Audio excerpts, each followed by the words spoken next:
British সরকার অভিবাসন কমাতে নানা ধরনের কঠোর পদক্ষেপ গ্রহণ করছে।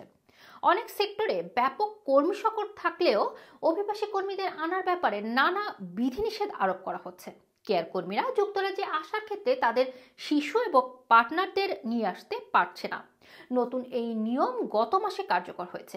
মাইগ্রান্ট ওয়ার্কারদের সাপোর্ট করে এমন একটি চ্যারিটি সংস্থা সরকারের নতুন এই পলিসির বিরুদ্ধে আইনি চ্যালেঞ্জ জানিয়েছে। সংস্থাটি বলছে এর মাধ্যমে অভিবাসী কর্মীদের পরিবার ছিন্ন ভিন্ন হয়ে যাচ্ছে।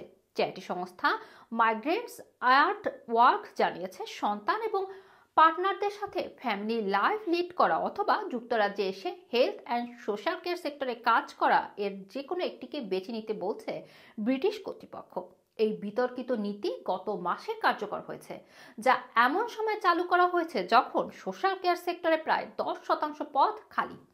হোম সেক্রেটারি জেমস ক্লেবারলি বলছে এই পরিবর্তন নন কমপ্লায়েন্সের পাশাপাশি কেয়ার সেক্টরের শোষণ এবং মডার্ন স্লেভারি প্রতিহত করবে। মাইগ্রেশন অ্যাডভাইজারি কমিটির একটি রিপোর্টে বলা হয়েছে আগামী 11 বছরে যুক্তরাজ্য জুড়ে 2,36,000 ফুল টাইম কেয়ার কর্মীর প্রয়োজন হবে।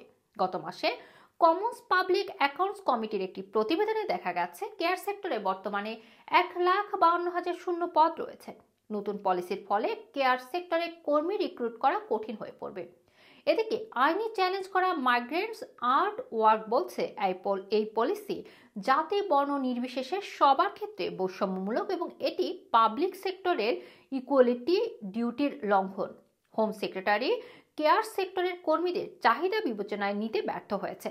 মাইগ্রেন্ট আর্ট ওয়ার্কের চিফ এক্সিকিউটিভ একে আছে বলেছেন, হেলথ অ্যান্ড সোশ্যাল কেয়ার ভিসায় হোম অফিসের এসব পরিবর্তন কর্মী ঘাটতিকে আরও বাড়িয়ে তুলবে। এই ছিল আমার কাছে হোম হেলথ অ্যান্ড কেয়ার বা কেয়ার ওয়ার্কারদের ক্ষেত্রে পরিবারের সদস্যদের আনার যে বিধিনিষেধ তার বিরুদ্ধে বিভিন্ন চ্যারিটি সংস্থা এখন সোচ্চার হয়েছে এবং তারা কথা বলছেন যাতে এই পলিসি সরকার তুলে ফেলে। রুমানা রাখি, রানা টিভি, লন্ডন।